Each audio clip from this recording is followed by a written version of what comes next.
akan menjadi QA. Tapi ternyata masih ada proses yang lain yang orang itu nggak tahu misalnya gitu. Jadi ini open space buat semua, buat sharing. Jadi Iska mengundang semua teman-teman untuk datang dan share anniversary next year, lebih gede lagi nanti. Dan sneak peek buat teman-teman, mungkin bisa mulai cari-cari tiket nanti ke Bali bulan Oktober nanti, karena kita akan ada event gede. Dan temanya akan masuk di dalam dunia AI.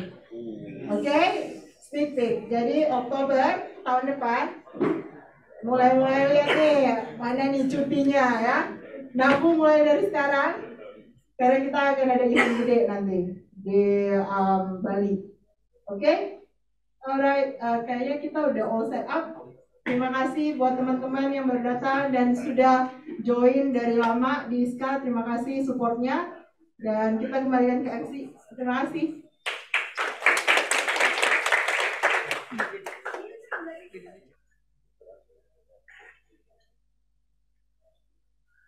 Halo, selamat malam. Kurang semangat, ini ada 1000 audiens. Halo, selamat malam. Oh pagi, pagi gitu ya. Wah.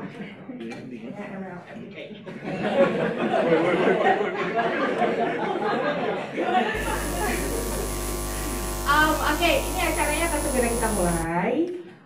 Sebelumnya saya selaku MC dan juga moderator bakalan ngasih spill dikit nih. Acara untuk malam hari ini tuh apa aja sih?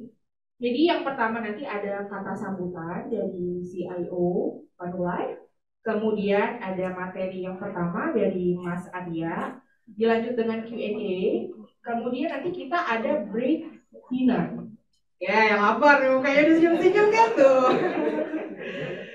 Terus dilanjut setelah dari dinner, kita ada materi kedua yaitu materi coding dari Mas Alvin sendiri. Gitu. Jadi kemungkinan ya selesai-selesainya bisa diestimasikan sendiri ya di dalam hati masing-masing. Sebelum kita mulai, mungkin ada baiknya, ini kan ada ilmunya nih, biar tambah bermanfaat, mungkin bisa kita berdoa dengan keyakinan masing-masing ya. Berdoa dimulai.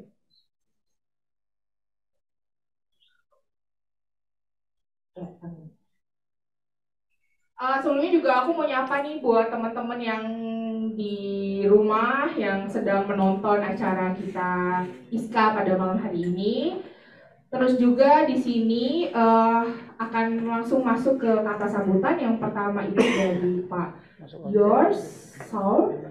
Kepada Bapak dipersilahkan untuk maju ke depan sini memberikan kata sambutan. Utamanya.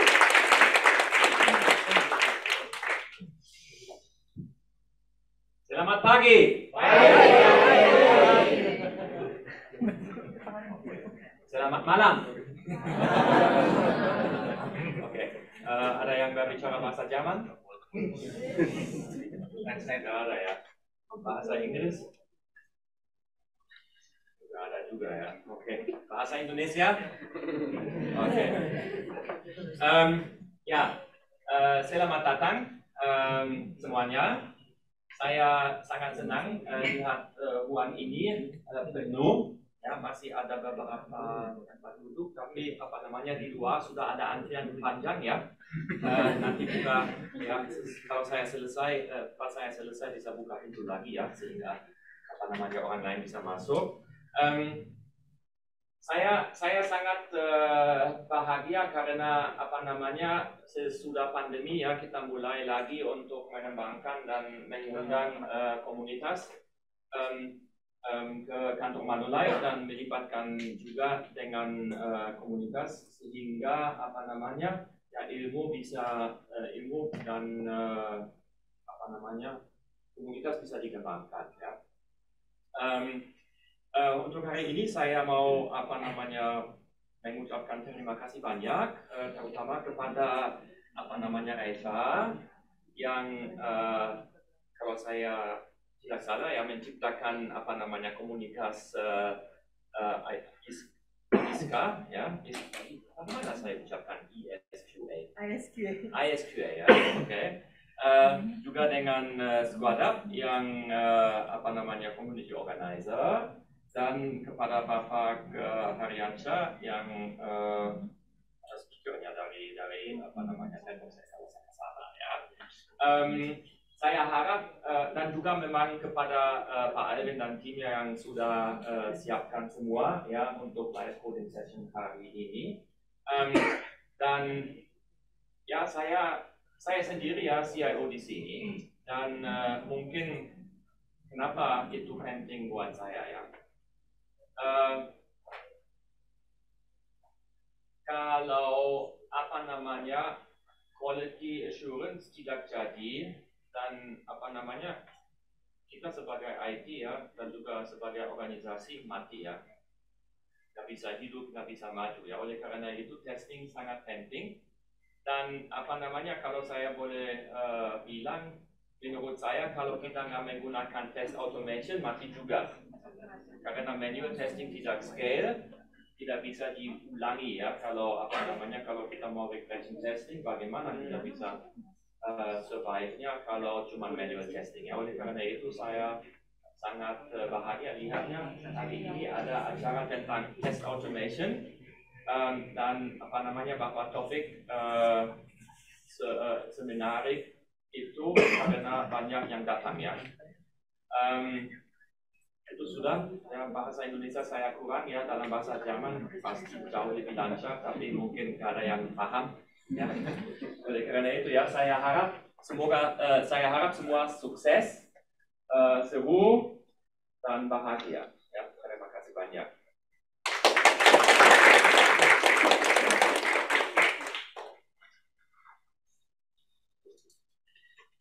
Terima kasih kepada Pak Yors yang sudah memberikan sepatah dua kata untuk malam hari ini.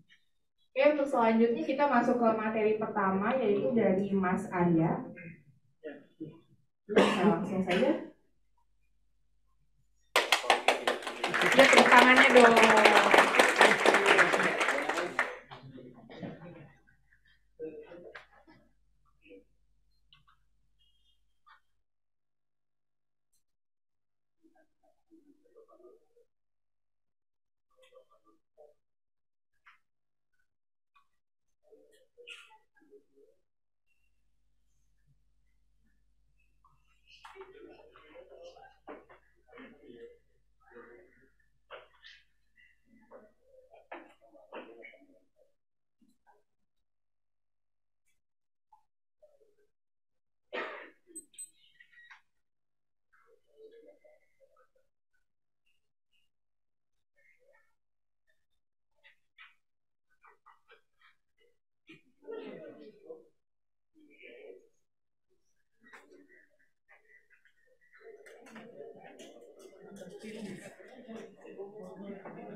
Ya, lanjut aja. Apa gimana, Mbak? Biarin lah ya. Ya, selamat malam Iska. Selamat malam semua. Ya. Oke. Ya, perkenalkan nama saya Aryansyah. Saya dari Telkomsel, productschool.id, Education Technology. So, malam ini saya mau bawain sharing session ya mengenai how to make sure your bug is not buggy. Mungkin ini lebih ke basic level ya, jadi kita back to basic ya.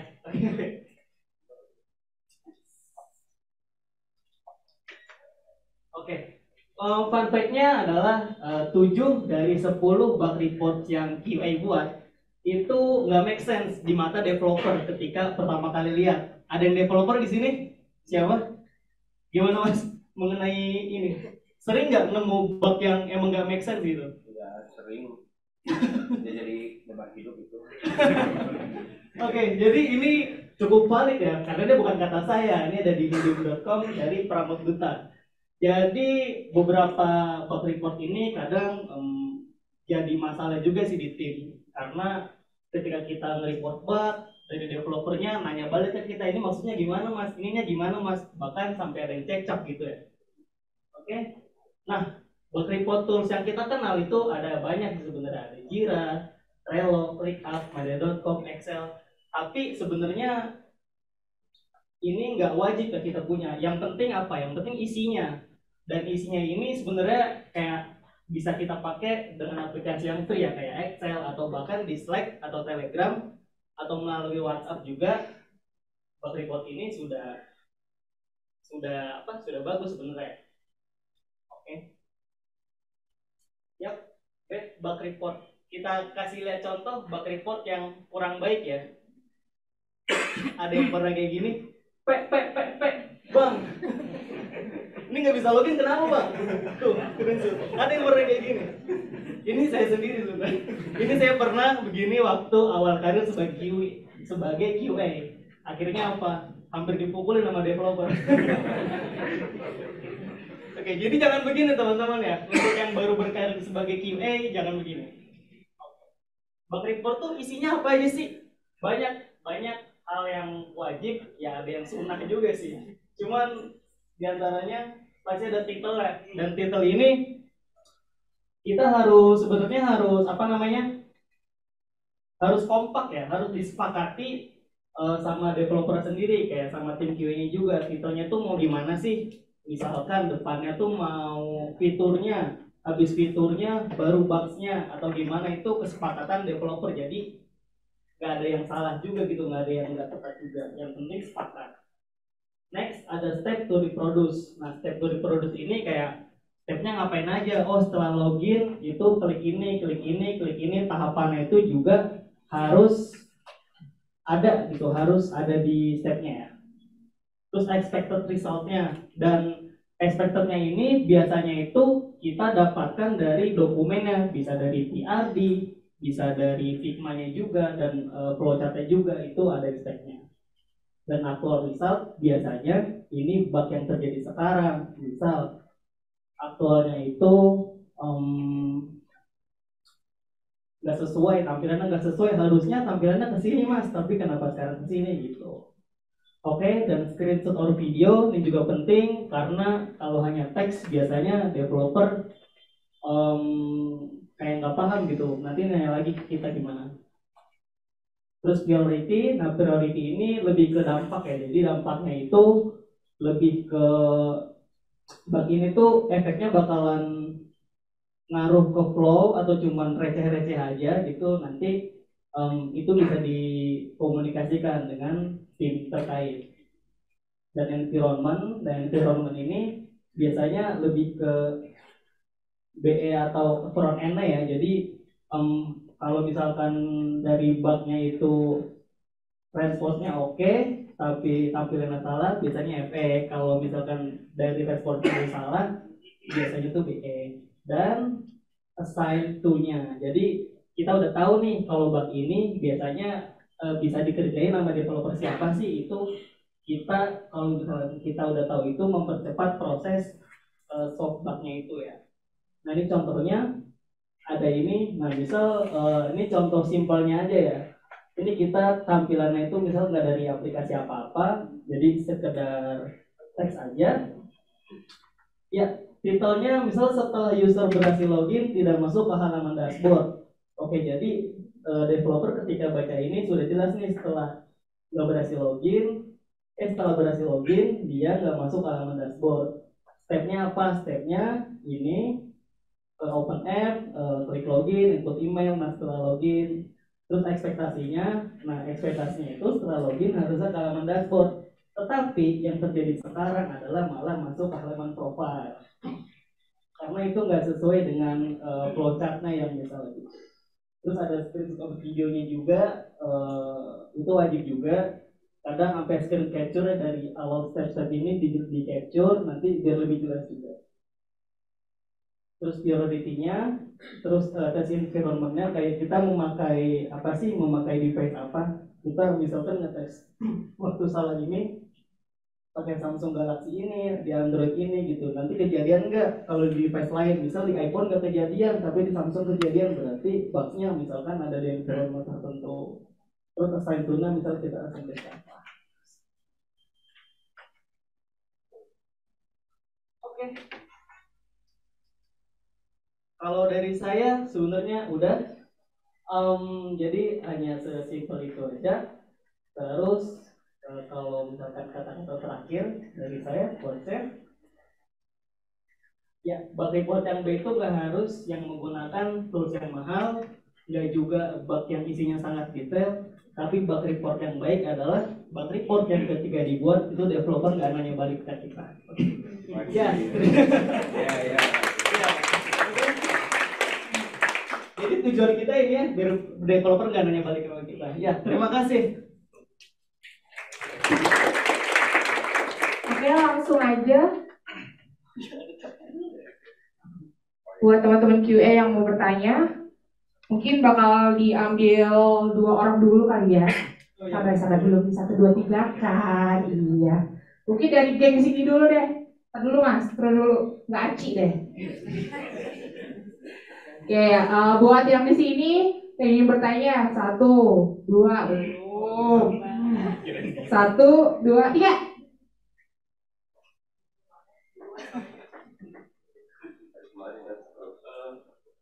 Mau tanya, gimana kalau kita nemuin bug yang intermittent atau yang step to reproduce itu nggak jelas gitu. Kadang kita suka nemu bug yang kita sendiri tuh nggak tahu cara reproduce gitu. Jadi kayak di testing gitu aja tiba-tiba nemu gitu. Kira-kira gimana ya? Ada yang bisa bantu jawab? Boleh kalau ada yang buat jawab, soalnya ini sharing session ya, jadi siapa aja boleh jawab, siapa aja boleh nanya. Ada yang butuh jawab? Kalau ada bug yang nggak jelas, reproduksi gimana, Kia nggak nemu-nemu caranya. Iya, tapi pernah nemu sekali, tapi coba lagi nggak nemu gitu. Oh, oke. Ada yang bisa bantu jawab? Nggak ada? Wah, saya sedih gitu. Definisi intermittennya apa dulu? Ya kadang berhasil, kadang gagal gitu. Tapi berhasilnya cuma sekali, gagalnya cuma sekali kan? Yes, misalnya gitu. Tapi pas developernya ini nggak dapat juga kan? Iya. Tapi di production dapat nggak? Misalnya nggak, misalnya gitu. Berarti kalau misalnya di productionnya juga nggak, ada kemungkinan ada isu di environment sendiri. Jadi sebenarnya kalau di definisiin kapan berapa kali sih kita bisa bilang ini intermittent issue? Mungkin memang dia kejadiannya itu cuma sekali, tapi harus dicoba-coba lagi sampai memang benar-benar tahu dari misalnya kan ada pasti di tracing, dicek dulu lognya. Pasti misalnya kalau back end issues akan dicek dulu lognya kapan kejadiannya itu, makanya baiknya ada semacam tracing. Pasti setiap developer pasti ada logs kan. Nah itu kita juga harus pintar-pintar nih sebagai QA, kita harus tahu cara baca logs. Jadi bukan cuma developers nih yang bisa baca logs. Jadi kayaknya untuk menjawab itu kita lihat dulu, takutnya malahan environment kita yang bermasalah. Terus kita udah ngamuk-ngamuk ke developer kan nggak lucu. Ya menurut aku sih itu sih. Kalau yang biasa saya lakukan sih, biasanya tetap saya catat, tapi nggak saya assign dulu ke developer gitu. Jadi dalam backlog saya gitu, saya catat dulu biasanya stepnya gimana, pakainya apa saja yang seperti tadi detail-detail bug reportnya tadi. Cuman belum saya assign dulu sampai saya benar-benar nemu nih kalau emang itu beneran bug yang terjadi. Biasanya itu sih. Makasih Mas. Gimana nih buat Mas yang bertanya, kira-kira jawabannya cukup mewakili tidak? Ya berarti kalau ada bug kayak gitu kita nggak bisa melakukan hal yang tadi ya, yang kayak bikin bug report. Kan kalau kayak tadi gitu ya. Biasa tetap dibuat seperti itu biasanya, tapi nggak saya assign dulu sih. Jadi saya harus make sure dulu kalau emang itu beneran bug yang terjadi. Mungkin karena ada steps to reproduce kali, makanya bingung. Cuman mungkin bisa cari similar tools di luar sana, something like Reply. I don't know kalau ada teman-teman yang udah coba, tapi itu berbayar sih. Ada yang namanya Reply. Reply itu dia akan capture your pretty much capture everything in your network. Terus elementsnya apa gitu-gitu. Ini kalau web ya. Kalau apps beda lagi sih. Kalau so far yang aku dapat yang Reply itu pretty good actually, cuman berbayar. Mungkin bisa cari something similar like that kalau dapat intermittent issues. Tapi kalau misalnya intermittent issue itu lebih dari 1 kali udah dicek semuanya, environment locally udah dicek dan ternyata itu misalnya ini environment aku nggak masalah kok, tapi udah pernah kejadian, mungkin kayak tadi Mas Ari bilang mungkin bisa dicatat dulu so far sampai di mana, baru nanti kalau misalnya kedepannya ada lagi dan masih sama dengan steps yang kemarin, berarti ya itu udah gitu. Itu sih. Makasih Mbak. Ada lagi yang mau bertanya atau nambahin? Kita move ke yang sini dulu Mas, biar adil udah seimbang gitu kan. Iya. Untuk yang di sini mungkin ada yang mau bertanya? Nggak ada? Bener Mbak, oh ini dulu nggak mau bertanya Mbak? Ya udah kalau gitu kita kasih yang di sebelah sini. Yang di sebelah sini yang mau bertanya Mas yang pakai topi deh.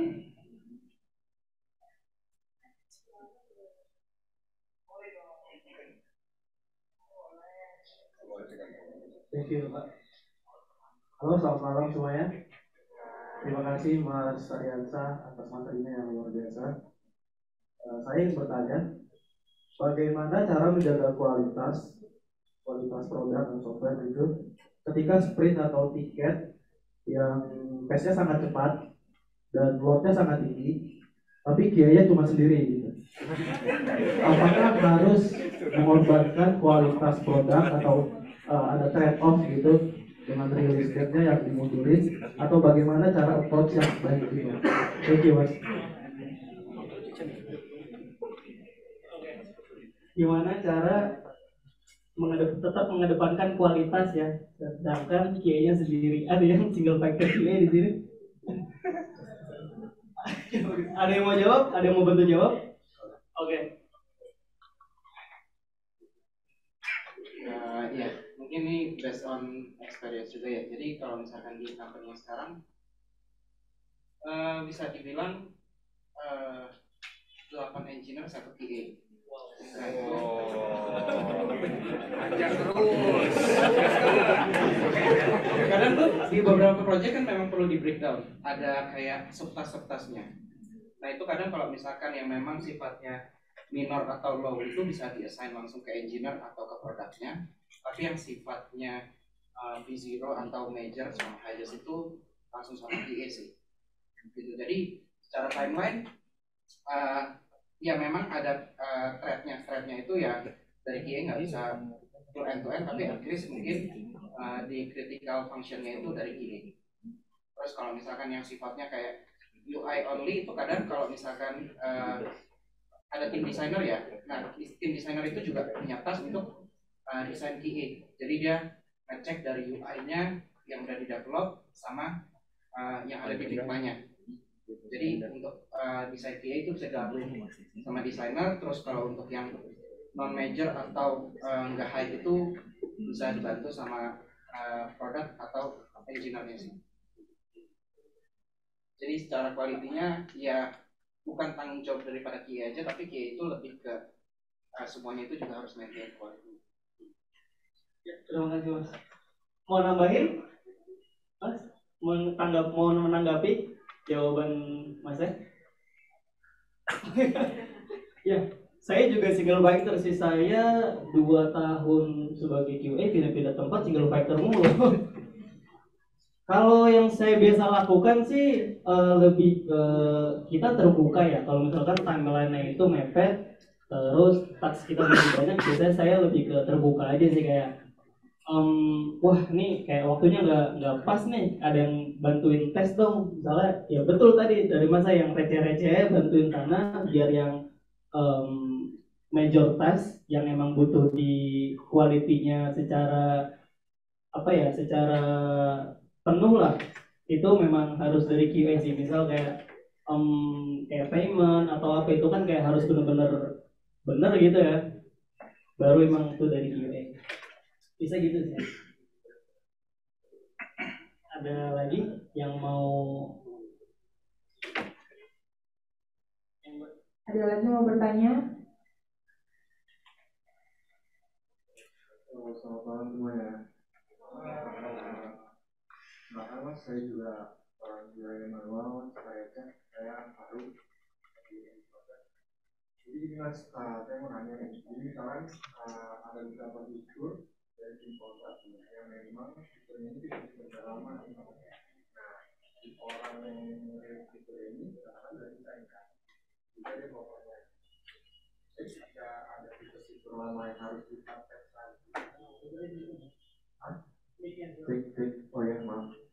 Jadi ketika ada fitur-fitur yang udah lama yang kita cek ulang lagi untuk end-to-end lagi, ternyata ada beberapa isu di situ. Entah frontend-nya nggak kelihatan atau ada bermasalah di desain ataupun set request. Nah, kan berarti kita harus harus cek lagi dong waktu dan segala macamnya, harus kita tes lagi gimana yang salah, gimana ada beberapa fitur yang lama ini sih memang udah nggak ada. Fitur yang lama ini tuh udah nggak penting. Karena kan buat user yang lain itu suatu yang kritikal ya. Itu gimana sih maksudnya cara biar kita enak gitu ngobrol sama developernya, atau harus kita ulang lagi dari awal, atau kan memang yang bugnya aja yang kita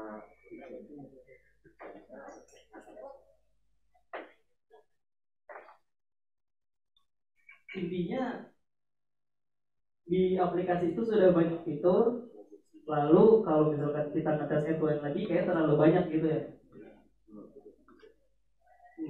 Ya, kalau yang saya tangkap sih sederhananya mungkin kalau emang kita kewalahan mungkin bisa dibagi part mas. Misal dalam waktu 1 bulan, misal ada 2 sprint. Oke, sprint yang pertama ini kita ngetes fitur 1 sampai 5, lalu sprint yang kedua ngetes 6 sampai 10. Mungkin itu kayak jadi solusi sih. Karena kalaupun kita ngetes end-to-end terus menerus dan kita kewalahan, malah jadi kualitinya mungkin bisa jadi menurun ya. Mungkin itu ya. Atau ada yang mau nanggapin, menambahi dari pertanyaan masnya? Ya,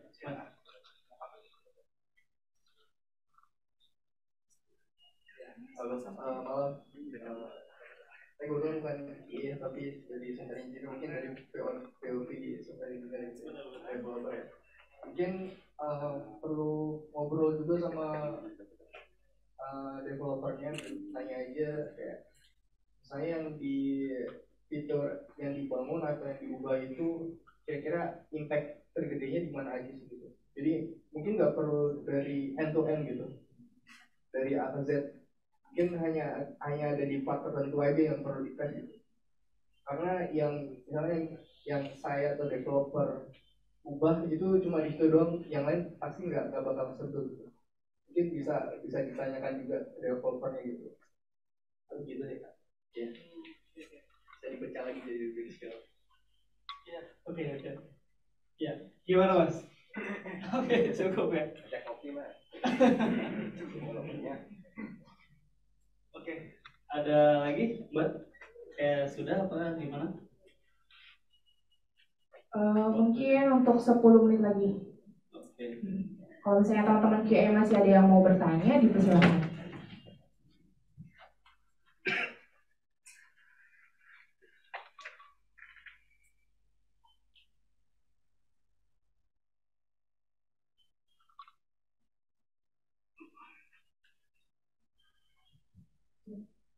Halo teman-teman semuanya, perkenalkan nama saya Vika.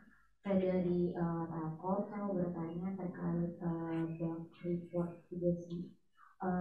Menurut pengalaman teman-teman, pengen tahu sih kayak gimana sebenarnya untuk penentuan severity. Misalnya kalau kita udah nentuin severity-nya low, medium, or high, itu terkadang kalau di tempat aku itu ada debat dari developernya. Misalnya developernya bilang ini effortnya gede, jadi menurut kalian itu harus diselesaikan secepatnya, tapi kita nggak bisa menyelesaikan secepatnya.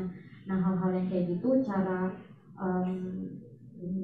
untuk mencari jalan keluarnya itu kayak apa? Karena kalau di tempat aku tuh kebanyakan masalahnya itu aja sih antara QA sama developer itu. Kadang kita menentukan itu high, tapi menurut mereka itu nggak perlu gitu. Nah, kadang ada juga misal tech lead gitu menentukan bahwa ini high ya, atau ini low, tapi nanti di suatu seminggu lagi gitu dia nyuruh end to end, tapi ternyata dia bilang oh ini belum selesai gitu. Jadi QA-nya karena terus, padahal kita udah ikut arahan aja gitu, ternyata hari kedepannya kok kita lagi. Pengen tahu sih pengalaman teman-teman dan pengalaman aku.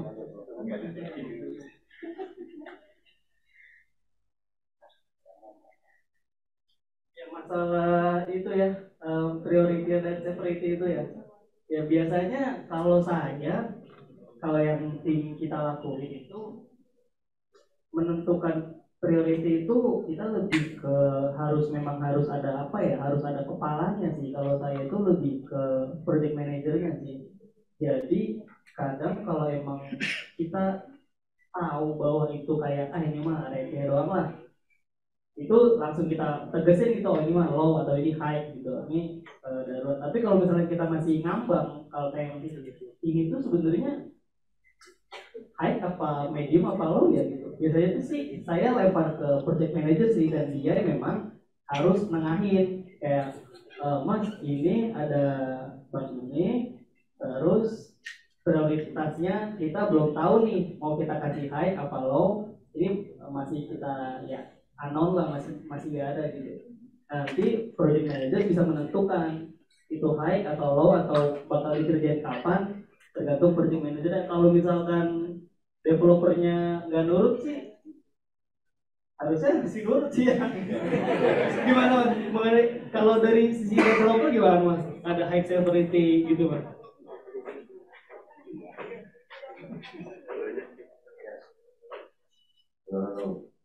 Jadi kalau dari POV developer ya, sebenarnya sama Mbak, harus ajak kopi. Jadi kita bisa nego. Sebenarnya kalau developer ini sebenarnya aslinya idealnya developer sama QA itu kan sebenarnya satu tim, we are one. Itu aslinya ya, idealnya. Tapi saya sering mencium bau-bau tak sedap antara developer sama QA. Jadi QA kan punya test case yang harus dikejar, pokoknya nggak mau ini harus dikejar, bos beres mas, ininya errornya harus dibenerin. Nah biasanya developer ya, ini biasanya pengalamannya, biasa experience, siapa dulu yang nanya, siapa dulu yang assign. Kalau yang assignnya mohon maaf ya, misalkan satu level biasa dia agak level. Nah ya, makanya harus dibarengi ngopi biasanya. Tapi kalau yang lainnya cewek pasti dia mau. Ini best experience teman-teman ini kebanyakan developer kayak gitu. Dia tahu lah kalau developer kerja gimana gitu. Karena kan POV developer gitu. Tapi istilahnya kalau jawaban seriusnya gini. Kalau jawaban seriusnya tetap nanti harus yang assign itu harus yang di atasnya. Nanti di atasnya let's say head of QA ya, head of QA nanti ngobrol sama head IT, misalkan antar tim lead dia akan ngobrol bla bla bla bla bla, nanti biarkanlah KTT yang bekerja lah, konferensi tingkat tinggi yang ngobrolnya di sana, nanti kita terimanya pokoknya mau tidak mau sebenarnya ini harus bisa segera diselesaikan karena severity-nya very high gitu. Udah sebenarnya beres, cuma jalur diplomasinya seperti itu. Jadi sebelah ngobrolnya dari hati ke hati mbak. Ya terima kasih mas. Jadi intinya komunikasi mas ya, plus ngopi mas. Ada POV dari Mbak Reva. Mungkin aku yang the other way. Nanti severity itu biasanya tanggung jawab QA. Priority itu tanggung jawabnya PM. Jadi pasti kalian ada PM kan? Jadi kalian bisa infoin severity-nya sampai di mana.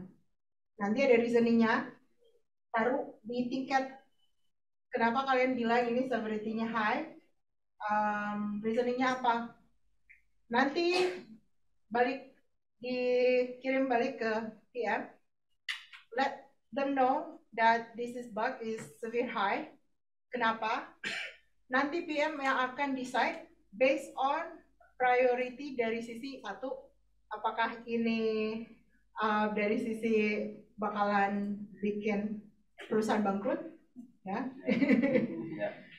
Kedua, ada banyak lah. Pokoknya banyak faktor. Tapi intinya bukan kalian yang harus fight the battle.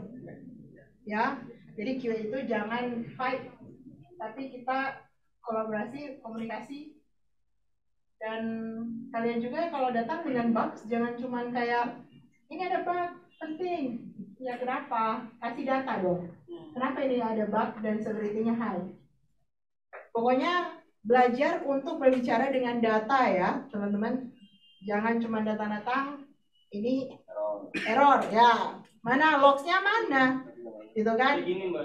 Nah, langsung ditampol. Nah, itu langsung ditampol pasti. Tapi intinya ya, jadi ini topiknya bagus banget dan questions dari teman-teman bagus banget. Jadi akhirnya kan kita bisa dig more ya. Jadi intinya buat teman-teman, tolong kalau mau buat bug, tolong perbanyak data di dalam tiket tersebut. Kalau ada screenshot, ada videonya, ada lognya, ada apapun yang bisa kalian attach to that bug ticket, please do so. Tulis kenapa dia ini penting banget, severity-nya ini sangat tinggi, gitu-gitu. Communicate dengan PM, nanti PM take the battle next to assign the bug to siapa. Jangan juga kalian yang assign. Wah, enak banget tuh ya kerjaan PM nanti jadi lebih ini ya. Nanti jangan kalian juga yang assign, karena bisa jadi developernya mungkin lagi banyak banget kerjaan kan ya mas? Iya lagi mumet, udah dikasih bug. Padahal bukan dia yang ngasih bug, bukan dia yang bikin bugnya, gitu kan? Nanti biarkan dari sisi PM atau kalau ada SM, Scrum Master, ya, nanti kasih ke mereka yang oke, ini mau di-assign ke siapa? Bug ini. Jadi kalian nggak usah ya, jangan main assign ke siapa gitu. Ini Mas Budi ternyata lagi kerjain 3 tiket gitu kan. Mas Budi apa ini ada bugs. Wah mampus. Lagi capek-capeknya. Iya. Nanti nggak bisa pinjam 100 kan.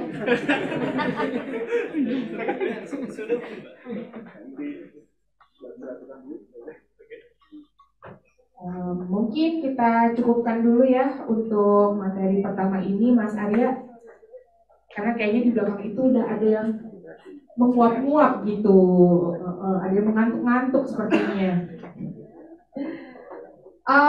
Oke, teman-teman semuanya, jadi untuk materi pertama ini sudah selesai. Cepet banget ya, cepet banget gak sih? Seru nggak? Coba testimonial dulu, siapa tahu nanti next time Mas Arya pulang ke Bali jadi speaker. Gimana materinya kira-kira dari teman-teman QA sendiri ngerasa oke ya? Oh iya sih kayak gitu. Gimana dari teman-teman Manulife? Oke. Daripada enggak ya udah mantap aja deh gitu. Buat dari teman-teman yang di sini, semoga dari materi yang pertama ini dapat manfaatnya dan bisa diaplikasikan ya.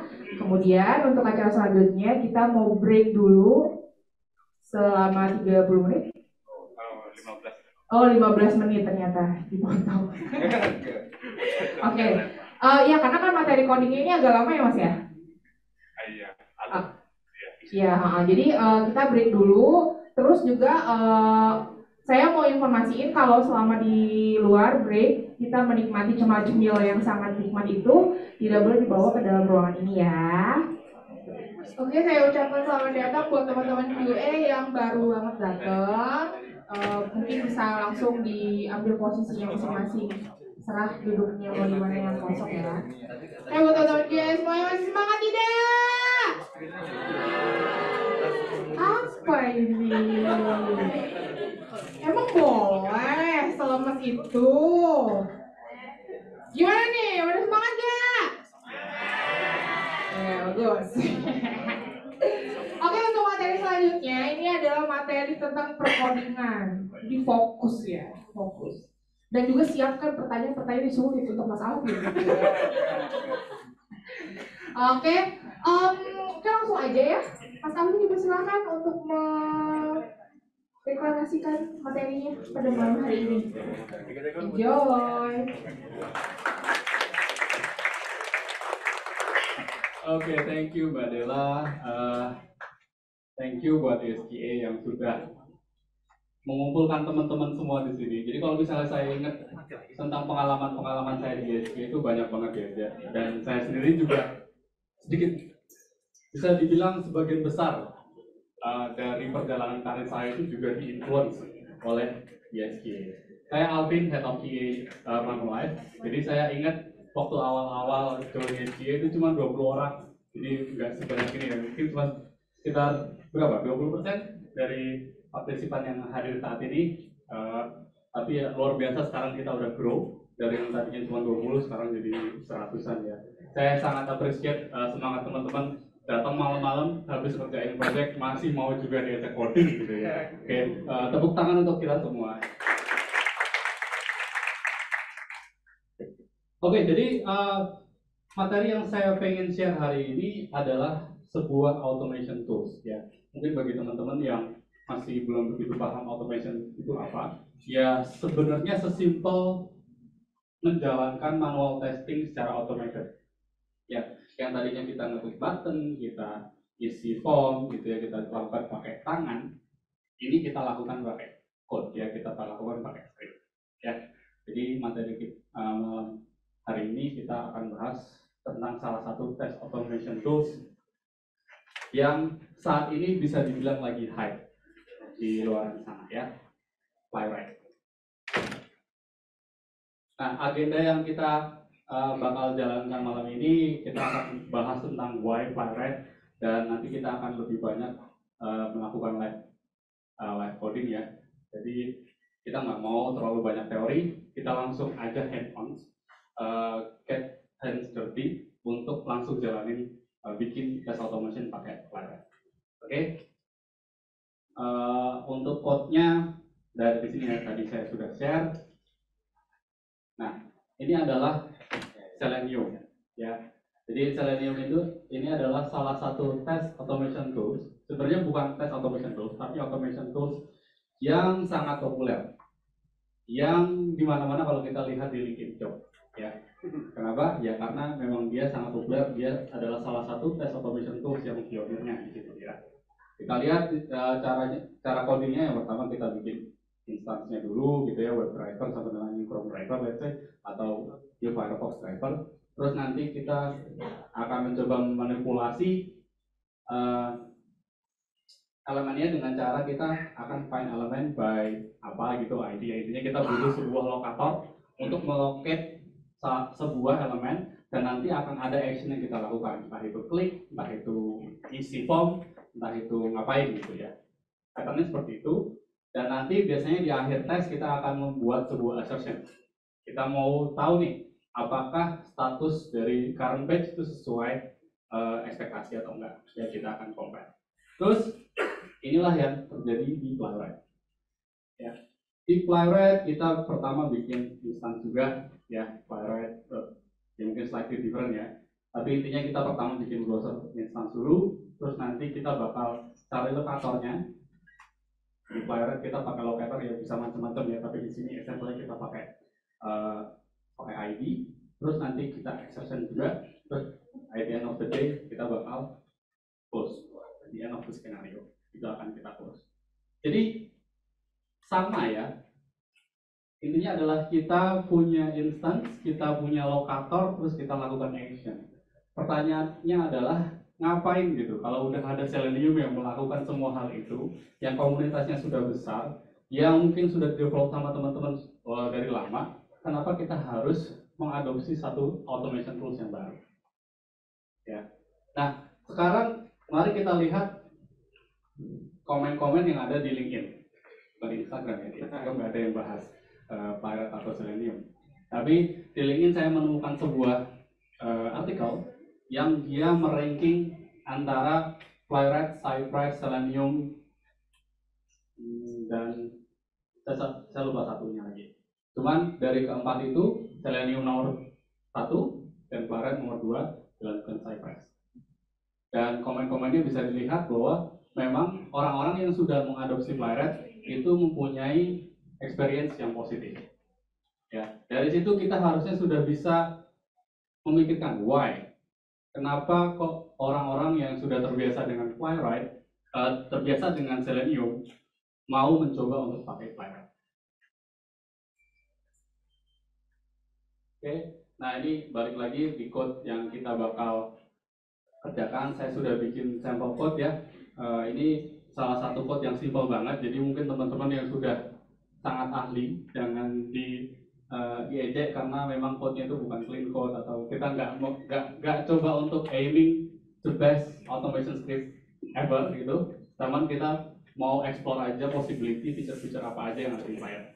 Oke, langsung aja sekarang kita coding ya. Kita akan coba mulai coding dari awal ya.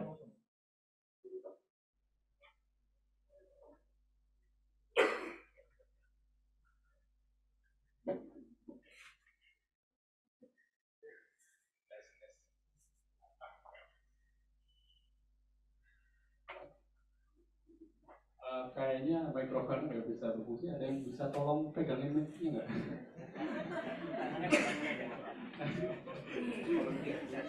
Oke, thank you Mas Hendy. Jauh-jauh dari Bandung megangin mic. Hari itu akan beda-beda kan? Oke, kalau di code yang kita share memang sudah ada code yang sudah jadi ya. Artinya kita bisa jalankan dulu tes yang ada. Kita demokan dulu lagi ya, gimana caranya ngejalanin. Jadi kita punya satu test script, kita coba jalankan. Yang terjadi adalah dia akan membuka sebuah browser, dia akan navigate ke application under test, terus nanti dia bakal melakukan action yang kita lakukan. Dan cepet banget, ini cuma makan waktu 9 detik ya untuk ngetes satu fitur. Ya mungkin kalau di real life bakal lebih kompleks, cuman bisa dilihat ya tadi intinya dia melakukan hal yang sama dengan yang kita lakukan secara manual tapi jauh lebih cepat. Oke, gimana caranya kita bikin Playwright automation dari awal nih ya? Oke, kita coba aja. Jadi kita pakai IntelliJ ya, kita akan coba bikin dari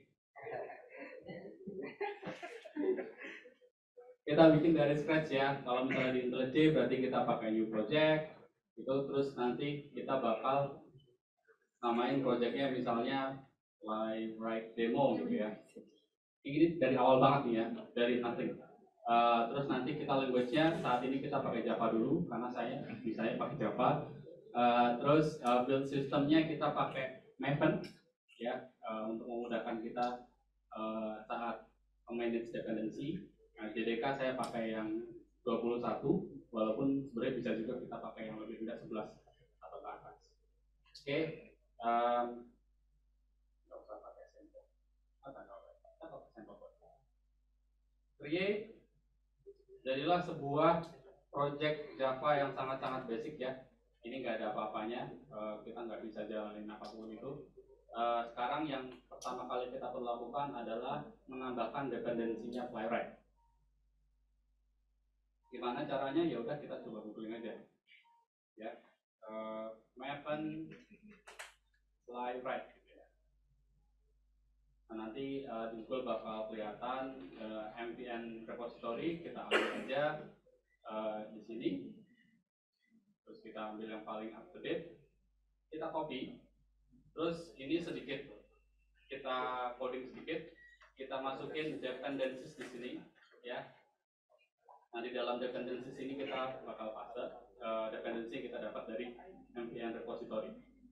Oke, hal yang kita lakukan di sini adalah memasukkan dependensi library-nya si Playwright. Oke, tapi kita nggak akan menjalankan Playwright ini di main ya. Jadi kalau misalnya di Java itu sebenarnya starting point-nya di main, tapi karena kita adalah tester, bukan developer, jadi kita nggak pakai barangnya developer. Kita pakai di sini test. Oke, pertama kita bikin dulu sebuah file ya, kita ambil kita bilang misalnya simple demo gitu ya, simple demo test.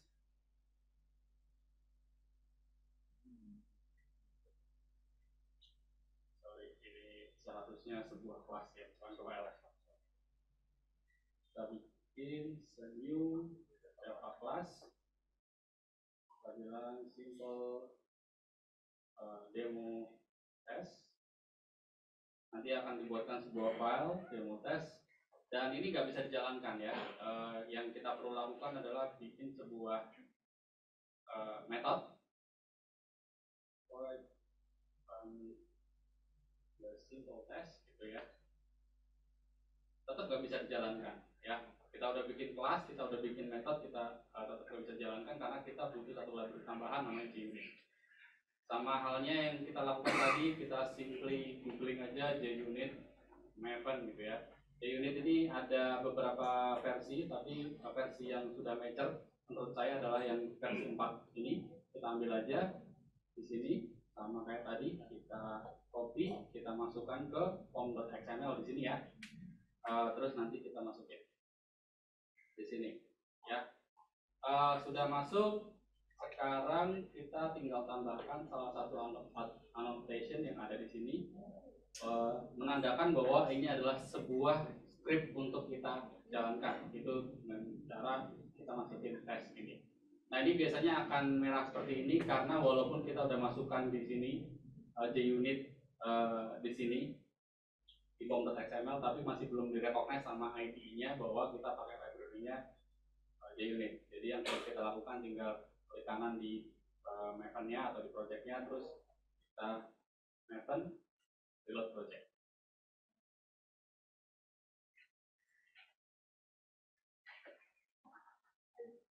Ya, nah ini tetap masih gagal karena ada beberapa library yang belum dimasukkan di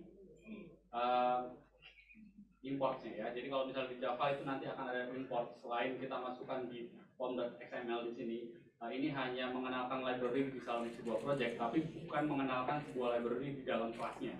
Jadi kita harus kenalin kelasnya itu di library-nya itu ada di kelasnya. Jadi kita mungkin simpelnya gini aja, test, terus kita pilih yang paling atas dengan menandakan bahwa dia adalah sebuah library dari JUnit. Nah, kayak begini kita udah bisa jalankan sebuah script unit test. Tapi kan nggak kayak gitu ya. Kita maunya jalanin playwright ya kan. Nah, untuk menjalankan playwright berarti kita pertama bikin instance yang perlu di create untuk memanipulasi sebuah page ya. Jadi pertama kita bikin dulu playwright instance.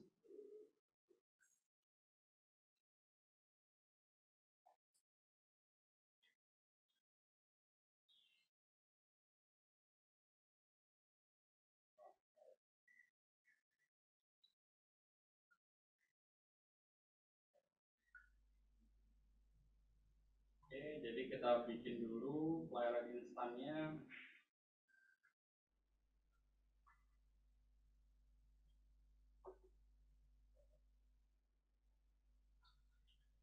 Ini hanya menginitiate playwright instance tapi belum sampai browsernya. Jadi untuk dapetin browsernya kita bilang misalnya browser.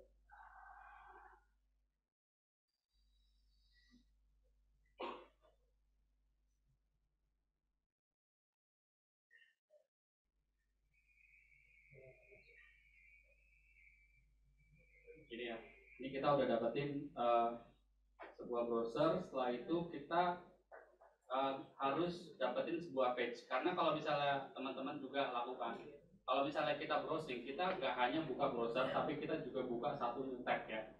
Walaupun mungkin secara otomatis kita bakal buka satu new tab, tapi kalau di playwright kita harus secara eksplisit bilang bahwa kita mau buka satu tab. Jadi caranya kita bikin dulu satu page browser.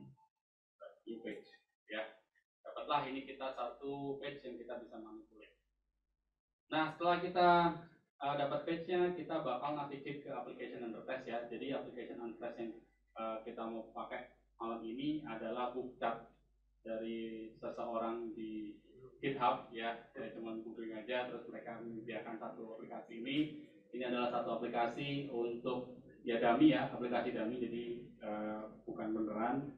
Kita copy URL-nya, terus kita masukin di page, navigate URL-nya.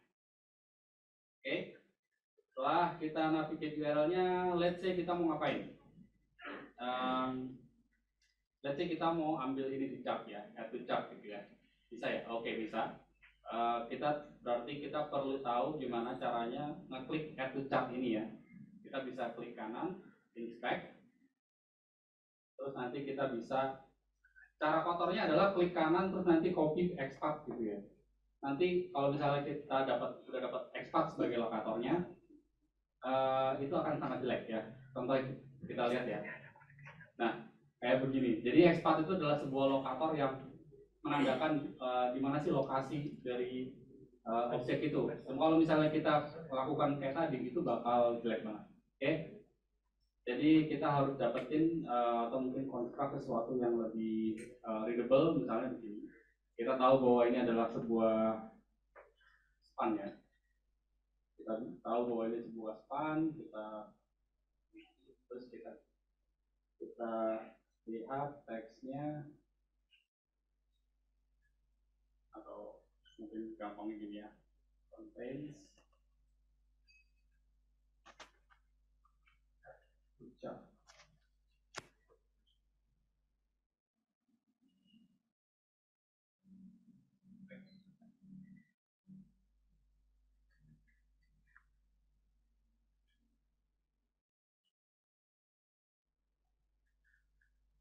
Ini belum kelihatan ya. Ya, ini adalah resiko kalau misalnya kita lakukan live coding ya, kadang-kadang memang apa yang kita udah praktekkan ternyata nggak sesuai ekspektasi.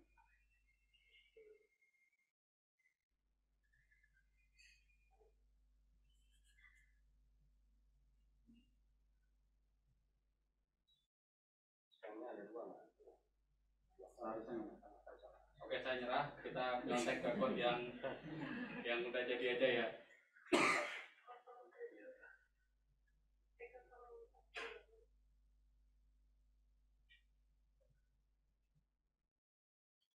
Kita cari materi yang lebih gampang aja kali ya. Use case-nya adalah login ya.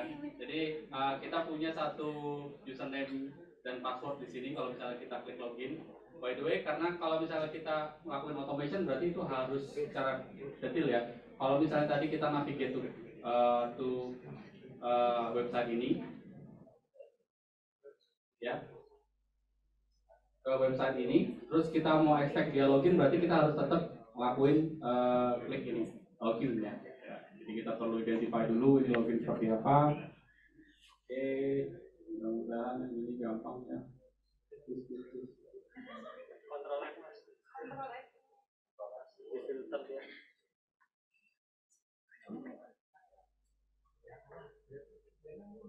Kita kayak hacker ya.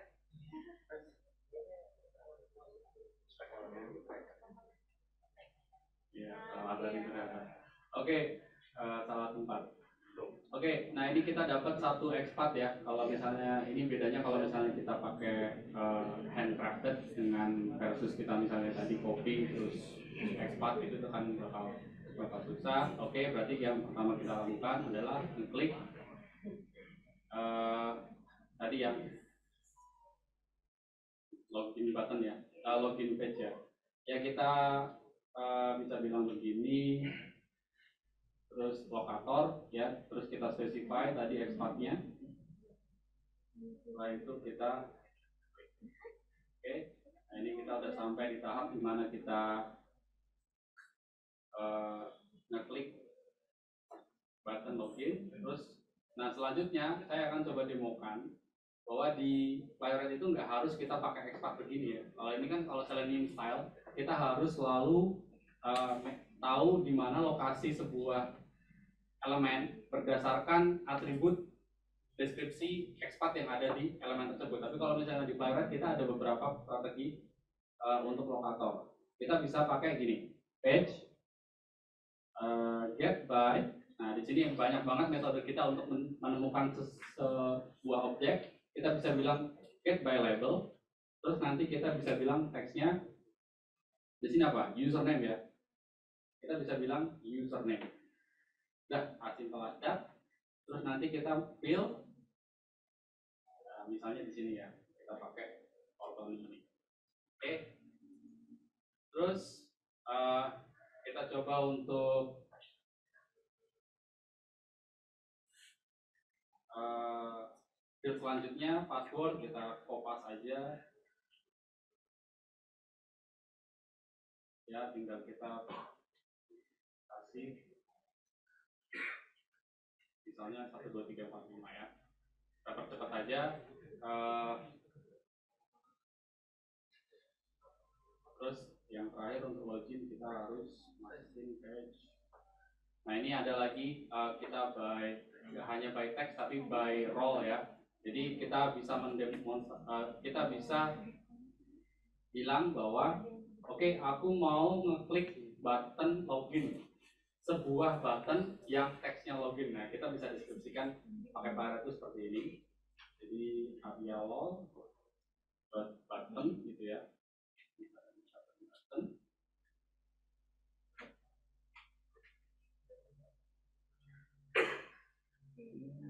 By option name apa tadi? Login ya. Terus kita klik. Oke. Nah ini kita coba kasih breakpoint. Jadi kalau misalnya di IntelliJ di Java itu kita bisa masukin breakpoint. Harapannya untuk bisa jalanin nanti post di file yang kita udah dapat. Oke, kita coba jalanin ya.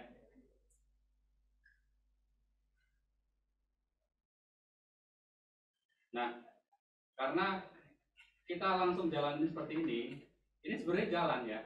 Tapi kok nggak ada browser yang terlihat, karena by default Playwright itu akan berjalan secara headless. Headless itu artinya apa? Artinya dia nggak akan menampilkan di secara grafikal browsernya itu kayak gimana. Jadi kita harus set secara eksplisit bahwa browsernya harus kelihatan. Oke, stop dulu.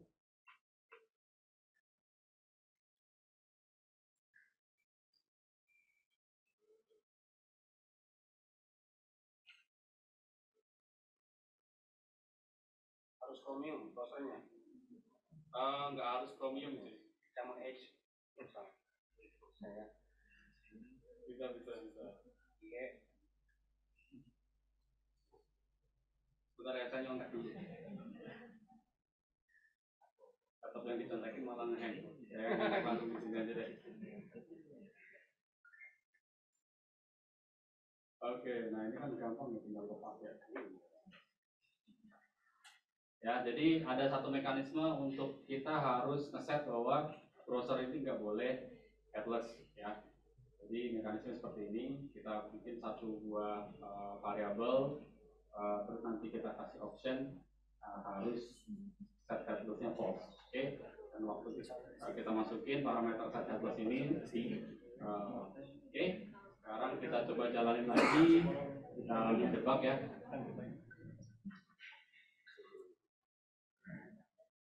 Nah ini sekarang browsernya udah kelihatan. Oke, dan itu dia udah masukin ya, ada Anthony, terus nanti ada dia masukin password, dan mungkin kita kalau misalnya mau breakdown, kita step over ya, pokoknya kita bisa.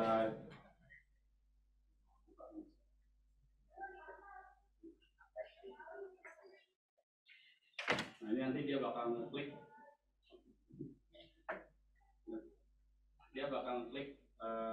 ini button. Oke.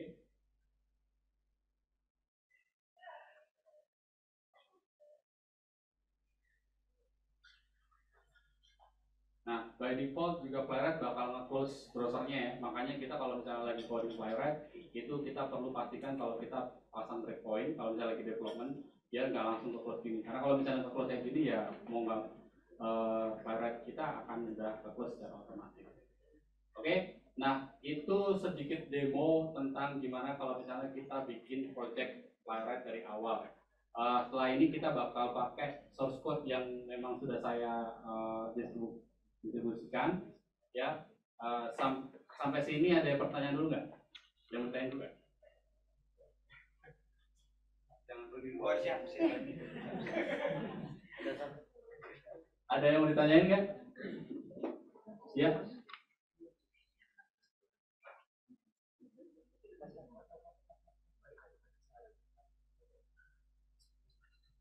Ya, terima kasih.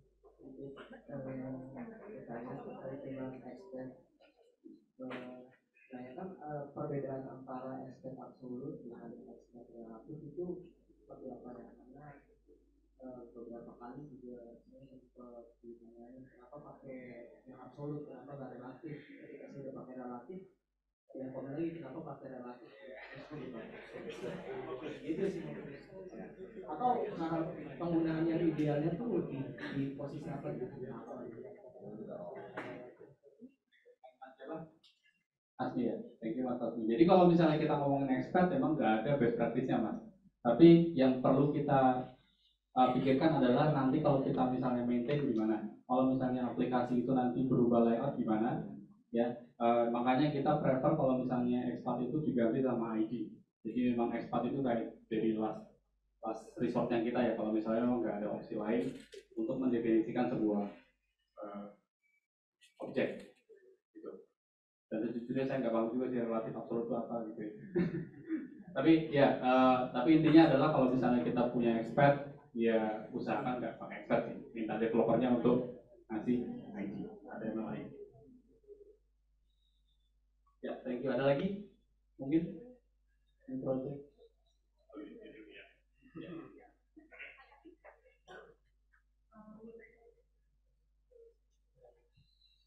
Ini kan baru pertama kali dengan playwright ya Mas. Mau nanya, untuk playwright ini sendiri bisa dikomponen dengan apa besar? Kan biasanya biasa hasil yang itu bisa dikomponen ke terus yang kedua, untuk playwright ini sendiri sudah bisa dikoneksi nggak Mas ke file gitu? Ya, jadi thank you pertanyaannya terkait sama integrasi Cucumber, dan basically nggak hanya Cucumber ya, tapi Dasengji, Testing Framework yang lain-lain lah. Playwright ini sebuah automation tools, jadi bukan sebuah test framework ya. Kalau misalnya kita ngomong Robot Framework, Cucumber, Dasengji, itu banyak lah yang kita punya. Itu bisa, dan di code-nya itu nanti kita akan demokan justru malah pakai Cucumber. Ini mungkin nanti Mbak bisa lihat sendiri gimana integrasinya. Nggak hanya diintegrasikan, tapi kita juga bakal manipulate menggunakan fitur-fitur yang ada di Playwright ke Cucumber. Oke, kita lanjut dulu ya. Kita sekarang, masuk saya tadi.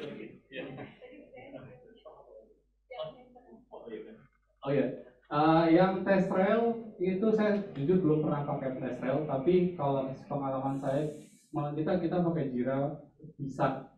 Jadi as long as mereka menyediakan webhook, ya semua test management tool kan pasti ada webhooknya ya. Itu tinggal kita ini aja sih, mainan API-nya mereka aja. Ya, tapi by default mungkin ya kita ada tweak-nya lah. Bukan di playwright-nya, tapi di skenario kita, test framework kita. Ya. Mau tanya, kalau di playwright itu best practice itu dimending pakai lokator atau pakai yang gateway-nya itu ya? Kalau menurut Mas Arthur. Oke, pertanyaan sulit ini. Apakah kita pakai lokator atau gateway? Tapi kalau misalnya dari Microsoft sendiri, suggest-nya di gateway. Jadi bahkan kalau misalnya kita lihat di dokumentasinya nggak ada tuh lokator. Lokator itu kita harus take down banget, di dokumentasinya harus yang paling bawah. Bahkan nggak paling bawah, tapi kayak dibilang another locator strategy. Ya, jadi locators itu memang dia banyak pakai ID atau pakai expert atau pakai CSS. Nah itu terlalu teknis. Playwright nggak merekomendasikan itu. Microsoft tidak merekomendasikan itu dan merekomendasikan lebih ke arah UX-nya. Ya, kalau misal website itu multiple language gitu, kalau itu level besar ya itu kayak kalau multiple language berarti nggak bisa apply malah. Ya kalau misalnya dia pakai bilingual ya. Kalau di bilingual memang kita itu bakal agak tricky ya, karena berarti kita harus menyediakan mekanisme lokalnya gitu. Nah itu yang bakal lebih tricky sih. Yang kita lakukan adalah pakai expert terus pakai OR gitu. Yaitu best practice. Oke, thank you. Kita lanjut dulu ya ke materi selanjutnya. Jadi tadi ada pertanyaan tentang kalau misalnya kita mau integrate Cucumber seperti apa.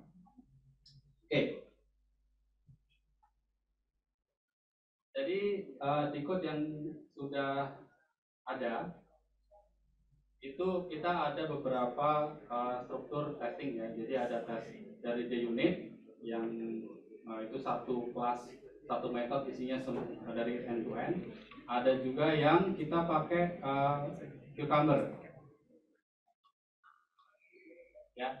Jadi test case-nya seperti ini ya, kita pakai WDD, terus nanti kita bakal integrasi Playwright di test framework ini ya. Kalau misalnya kita Cucumber, boleh lah mungkin kita bisa bilang bahwa Cucumber adalah sebuah test framework karena dia memang menyediakan mekanisme untuk testing ya, mulai dari reporting, validasi juga ada. Oke, tesnya seperti ini. Sebenarnya sama kayak yang kita lakukan tadi, cuman ada beberapa step tambahan. Ya kayak Cucumber biasa ya, kita punya BDD, terus nanti kita harus mapping dengan metode yang sudah ada. Jadi ya kita bisa lihat seperti ini. Jadi kita punya skenario-nya dalam bentuk bahasa manusia dan ada code-nya. Ya, kita akan ada mapping nih antara misalnya username, user already login, terus nanti metodenya apa. Nah ini kayak gini ya. Mungkin kalau misalnya teman-teman yang udah biasa pakai Cucumber ya kurang lebih seperti ini. Dan beginilah code-nya ya. Jadi yang kita pertama kali perlu pikirkan adalah gimana caranya kita bikin instance di Cucumber ya. Karena tadi kan kita perlu bikin Playwright instance. Nah ini kita bisa masukkan di hook ya. Jadi kalau biasanya kita sebut sebagai sebuah hook. Jadi kita instansiate di sini, kita Playwright terus kita create, terus kita bikin sebuah browser. Tapi di sini saya sampelnya mungkin lebih advance ya. Jadi di sini kita pakai browser konteks. Jadi di sini di bawah setelah kita bikin browser, kita masukin konteks di dalamnya. Terus nanti kita bakal masukin fitur.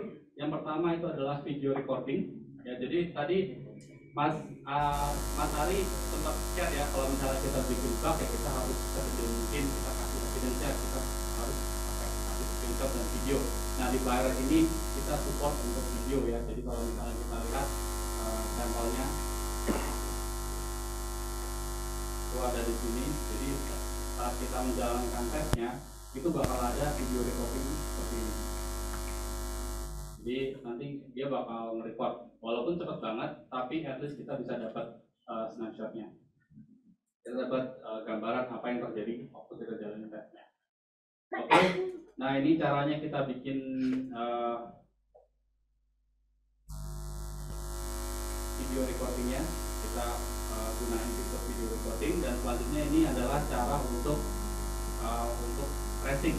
Jadi tadi juga di-mention ya, kalau misalnya kita bikin defect sering berantem sama developer karena kita nggak jelas gitu ngapain aja tadi gitu. Nah di tracing ini nanti kita bisa menunjukkan ke developer apa aja yang kita lakukan dan apa aja yang terjadi dalam aplikasi itu.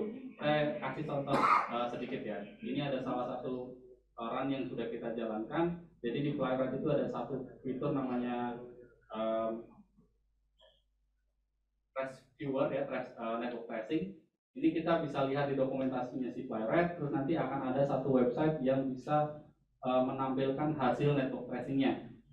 Nah di sini nanti kita diminta untuk ngedrop sebuah trace Playwright dan itu ada diproduksi oleh Playwright dengan kode yang seperti ini: context, tracing, start, tracing, terus nanti kita bakal close di akhir. Intinya kita at the end of the skenario kita dapat file trace.zip ya. Kita bisa lihat di sini, drop ke sini dan ini kita bisa lihatin bener-bener step by step ini test automation yang ngapain, waktu test automation itu ngapain, itu kayak seperti apa gitu ya. Nah ini jadi nggak cuman nggak bisa login gitu, enggak, ini bener-bener kita bakal kasih tahu username passwordnya apa dan screen yang terjadi waktu kita masukkan itu apa, sampai elemen-elemen apa aja yang kita klik misalnya ini ya. Jadi dia ngasih tahu nih kalau misalnya elemen ini diklik gitu ya. Dan nggak hanya itu ya, nggak hanya action aja yang kita lakukan, tapi kita juga bisa lihat network tracing Jadi kalau misalnya tadi ditanya sama developer, emang kapan sih ngelakuinnya gitu kan? Atau memang beneran error gitu kan, intermittent. Nah ini kita bisa liatin ke developer, ini loh backendnya ada yang gagal gitu. Misalnya kita waktu login di sini ya, ini kita bakal bisa kasih tahu ke developernya ini kita kirim username password ini, terus responnya ini gitu. Jadi nggak usah ngelak lagi gitu, ini beneran bug gitu. Nah sampai sedetail itu sih kalau misalnya kita lihat di network tracing di Playwright itu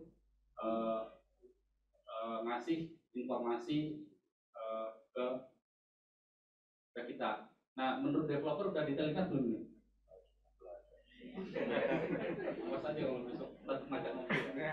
Nggak perlu kopi ya berarti ya? Sesuai. Pak Andri aja lah. Oke, ya ini salah satu fitur network tracing ya. Oke, kita coba jalanin dari awal aja lah ya. Ini kita coba jalanin dari awal, kita hapus semuanya, tinggal code yang kita udah punya. Nah, sebenarnya saya udah persiapkan untuk pakai Maven Executor tadi ya. Jadi Maven itu tidak hanya sebuah dependency management, tapi dia juga bisa berlaku sebagai flow eksekusi dari project Maven itu sendiri.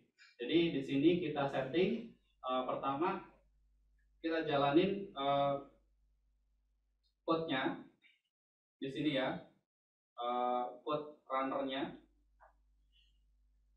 Setelah kita jalanin runner-nya, kita akan generate report-nya. Karena kalau misalnya di Cucumber itu bukan generate report itu bukan bagiannya mereka gitu. Kita harus pakai dependency lain, namanya Maven Cucumber Reporting. Oke. Jadi kita coba jalankan dulu caranya npm clean verify.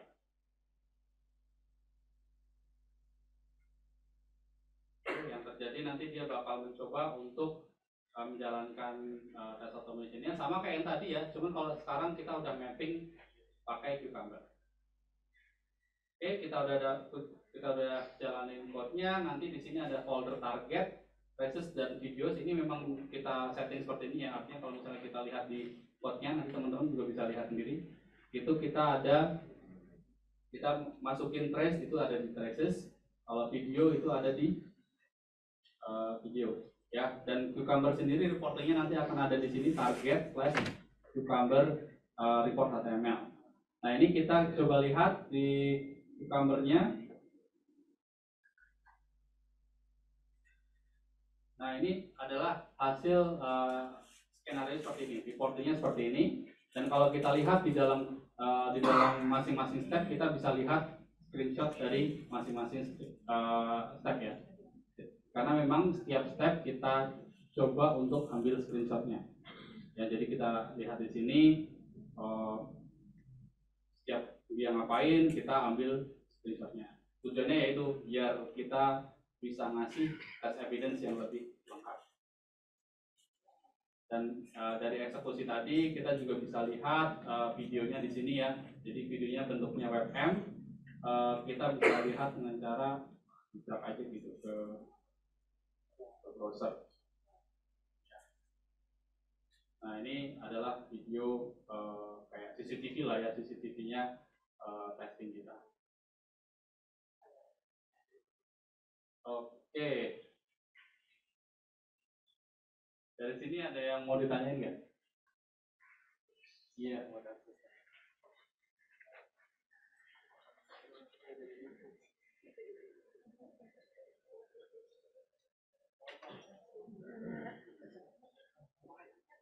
Selamat malam, Alvin. Ya malam. Ada 2 poin Pak yang saya tanyakan. Di file project itu kan ada readme kan Pak? Ya. Terus disuruh maafkan repository verify. Nah padahal di project tersebut ada runnernya juga. Nah perbedaan itu apa? Ketika kita running di runnernya, sama si di terminalnya. Yang kedua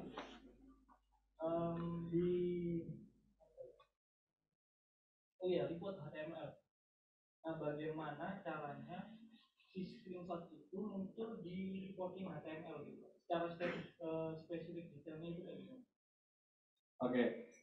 Jadi ini saya coba jalankan ya. Thank you pertanyaannya. Kita coba jalankan lewat runner, memang bisa jalan gitu. Kalau misalnya kita lewat runner, terus kita klik play dari ID-nya gitu ya, ya nanti bakal jalan skenario-nya. Cuma kalau misalnya kita pakai Maven, itu dia nggak hanya menjalankan skenario, tapi juga nanti bakal generate file reportingnya, Cucumber reportingnya. Karena untuk generate file Cucumber HTML reportnya itu harus lewat Maven atau mungkin mekanisme yang lain, cuman paling simpel adalah dengan Maven tadi.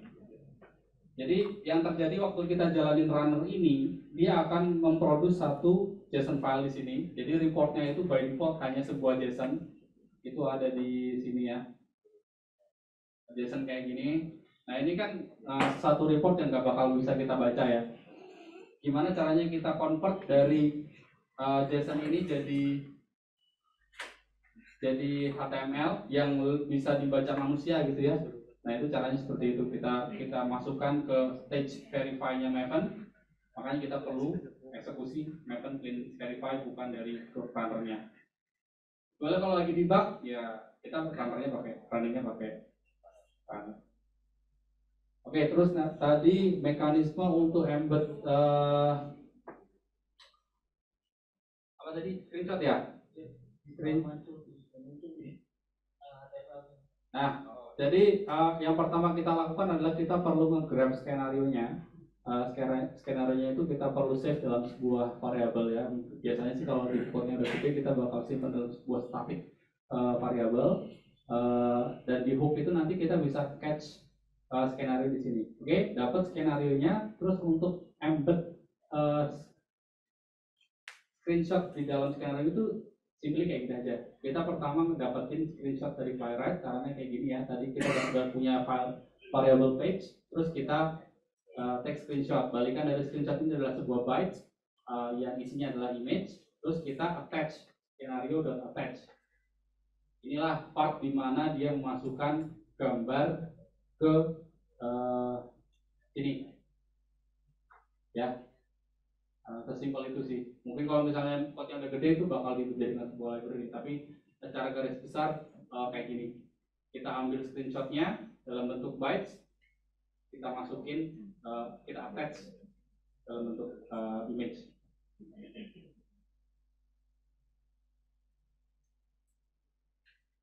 Oke, menjawab? Ya, thank you. Ada lagi yang mau tanya? Ya, Mas.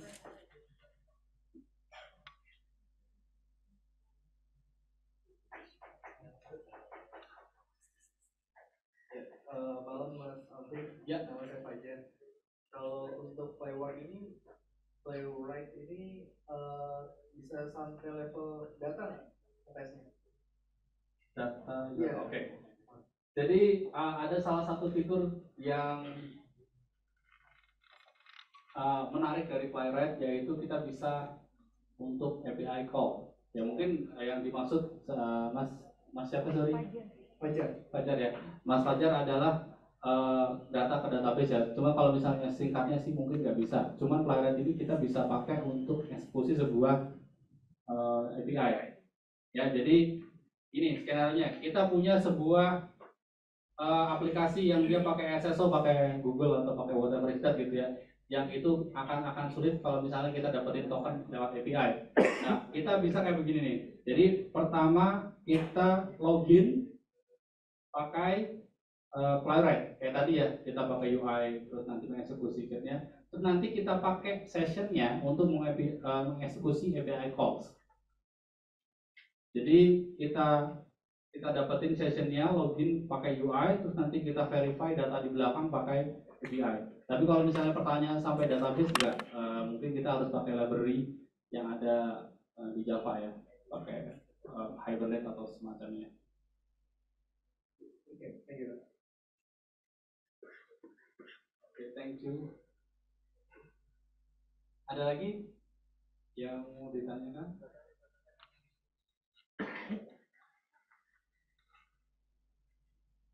Halo, thank you Mas atas materinya. Ya, saya ingin bertanya, keseharian saya seorang test engineer, seorang diri, jadi saya ngebuild automation juga dan testing manual juga. Nah, yang mau saya tanyakan, saya membutuhkan waktu yang singkat untuk ngetes gitu ya. Jadi ketika saya sudah membuild workflow CI/CD-nya di GitHub Action, kemudian ketika saya setup dan instalasi itu memakan waktu yang relatif lama, sekitar 5 sampai 7 menit di servernya, di runnernya. Saya mau bertanya kira-kira bagaimana approach atau teknik atau metode terbaik supaya kita bisa memangkas waktu setup tersebut. Oke. Ya, thank you. Jadi salah satu udah ya, pertanyaannya. Oke. Salah satu fitur dari Playwright adalah dia itu nggak perlu untuk kita install driver itu ya. Jadi kalau misalnya ini mungkin kita butuh Chrome driver untuk Chrome, kita butuh Firefox untuk Echo driver ya untuk Firefox dan driver-driver lainnya lah ya. Kita perlu install. Nah di Playwright ini nggak perlu karena waktu kita jalanin Maven Print Verify yang ada di code tadi, itu akan secara otomatis dia mendownload semua dependensi yang dibutuhkan termasuk browsernya. Jadi kalau misalnya kita lagi di CI/CD, kita nggak perlu mikirin oh ya nanti kita harus nempatin Chrome drivernya, kita harus nempatin Google drivernya, nggak perlu karena itu bakal dihandle sama Playwright. Bisa lebih dioptimize lagi kalau misalnya kita masukin binary Playwright itu di sebuah folder yang shared. Jadi misalnya kita mau pakai Docker atau pakai apa?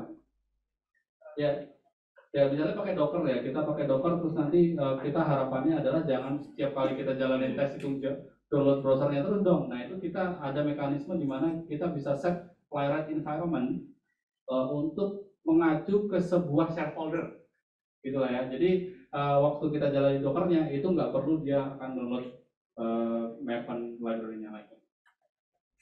Ya. Tapi kalau misalnya hal-hal yang lain terkait capacity orang satu test engineer itu kurang sih mas. Kita tambah lagi mas. Iya. Oke.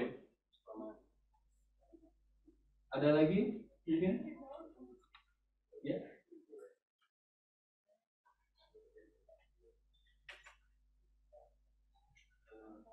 Mau nanya, kalau yang track tadi itu bisa nggak dalam bentuknya BDD?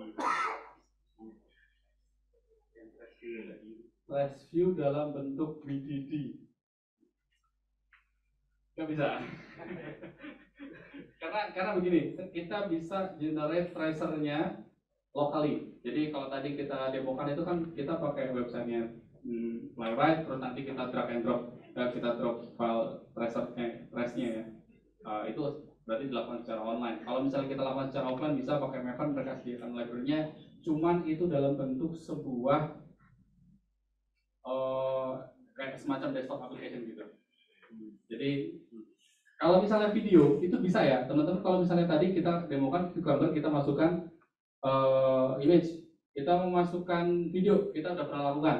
Jadi yang kita lakukan adalah kita bikin satu file HTML, kita attach, bukan attach file videonya langsung, tapi kita save videonya, terus nanti kita bikin satu file HTML, dan di file HTML itu nanti kita arahkan ke video CCTV-nya tadi.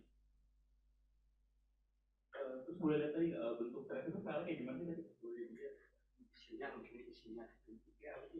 Kalau formatnya zip gini ya, jadi diproduksi sama si Playwright itu dalam bentuk zip. Oh, oke.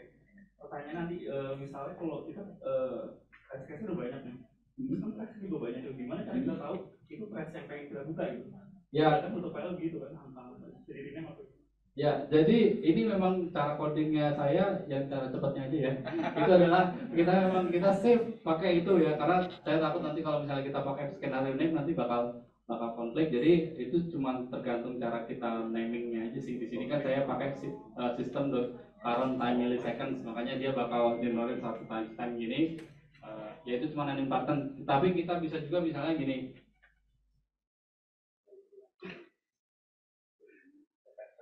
Ya, misalnya kita bisa bilang skenario get name gitu ya.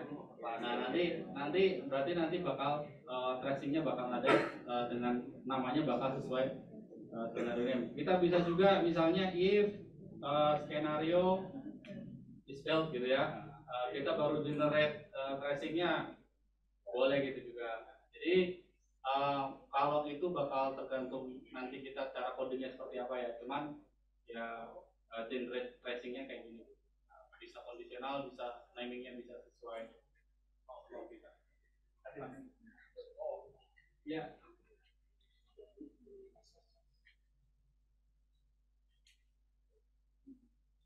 Saya mungkin ini lagi ya, jadi code-nya ada di GitHub, dan ini memang saya ada 3 branch. Mungkin teman-teman bisa explore yang saya otak-atik sih ada di sini ya, ada di branch to be added ini. Nah itu ada beberapa fitur yang memang saya kasih di sini. Jadi kalau misalnya kita lihat di sini ada beberapa file yang memang nggak ada di main branch-nya, teman-teman bisa lihat di situ. Terus saya juga bikin satu branch parallel run kalau misalnya teman-teman mau jalan parallel execution ya. Jadi saya kasih demo aja ya. Nanti teman-teman bisa lihat code-nya sendiri. Jadi kita buka parallel run. Nah ini kita punya 2 skenario, kita bakal perlu 2 runner dan nanti akan ada konfigurasi untuk parallel execution. Nah waktu kita jalankan di sini ya, jalankannya masih sama, maven clean verify.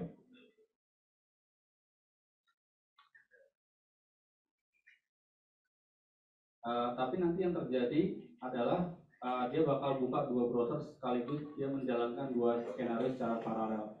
Nah ini bisa lebih efisien lagi. Oke, jadi itu sampel untuk yang parallel execution. Sebenarnya saya mau sharing lagi terkait Jenkins tapi udah jam 9 malam ya. Mungkin kalau pertanyaan aja deh. Pertanyaan lagi. Sana dulu ya. Yang mana yang mana? Situ dulu.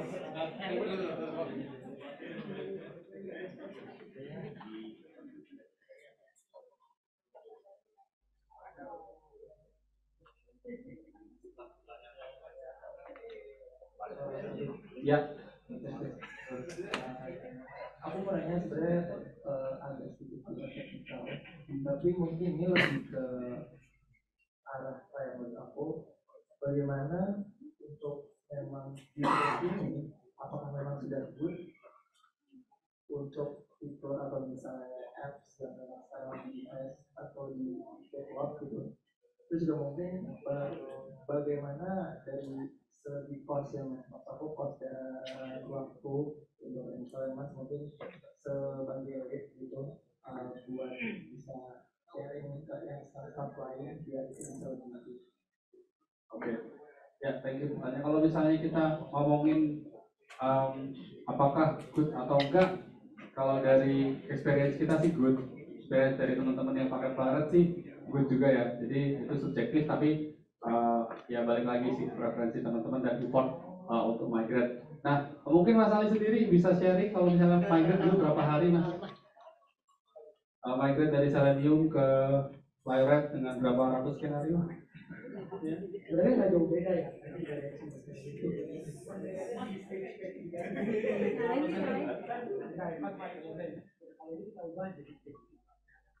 Cuman kelebihannya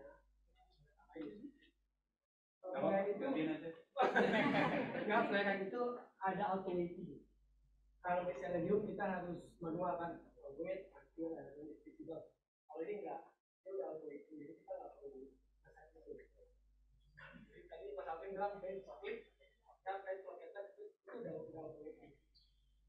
Jadi kadang kita ada asynchronous wait ya gitu, misalnya satu page terus nanti dia akan nge-wait, kita klik misalnya terus nanti akan ada loading. Nah itu kalau di Selenium kita harus secara eksplisit bilang mana secara itu wait until apa gitu ya, until elemen is visible. Nah itu nggak perlu di Playwright. Nanti dia bakal verify apakah elemen yang kita mau klik itu udah 30 atau enggak. Nah terus kalau migrate ya mereka masih pakai expect, jadi mungkin struktur code-nya itu sendiri nggak jauh beda kayak masalah itu. Ya mungkin pertanyaan terakhir dari Mas Otis.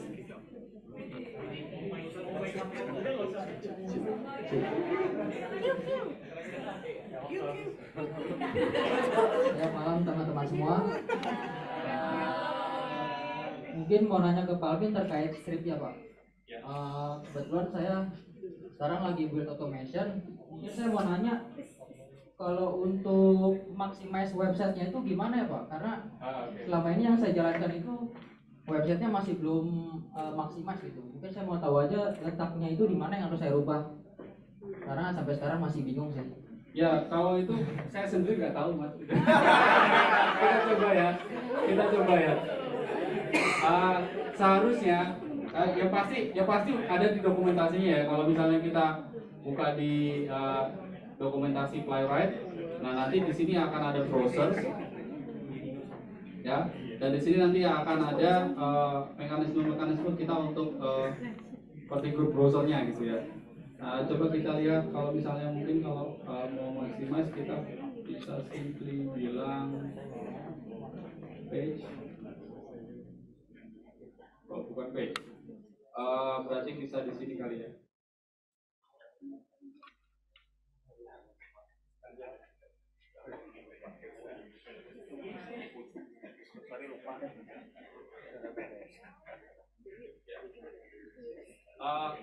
Oke, tapi jujur aku belum nemu, jadi mungkin bisa dilanjutkan secara one on one ya.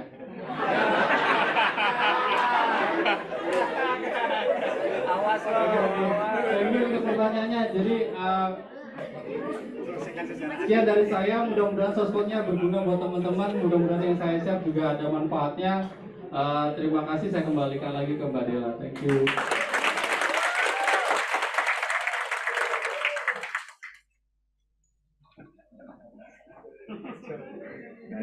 Oke, terima kasih Mas Alvin untuk ilmunya. Semoga bermanfaat ya buat teman-teman QA semua.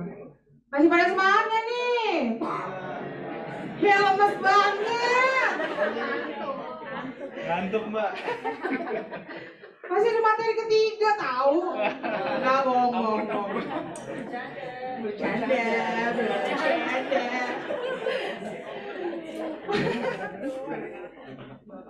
Oke, kalau gitu sampai di sini aja pertemuan acara ISKA pada malam hari ini.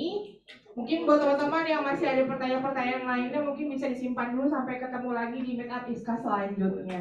Jangan lupa nih langsung di scan ya barcode ISKA-nya biar pada ngumpul di situ. Jadi kalau misalnya ada informasi meetup gratisan ya kan, nah itu bisa langsung join nanti gitu. Baik, kalau misalnya nanti teman-teman QA memang ada yang mau jadi speaker, bisa nanti langsung aja diskusinya di grup ISKA. Oke, saya selaku MC dan moderator pada malam hari ini mohon maaf jika ada salah-salah kata yang menyakiti ya. Saya mohon undur diri. Selamat malam.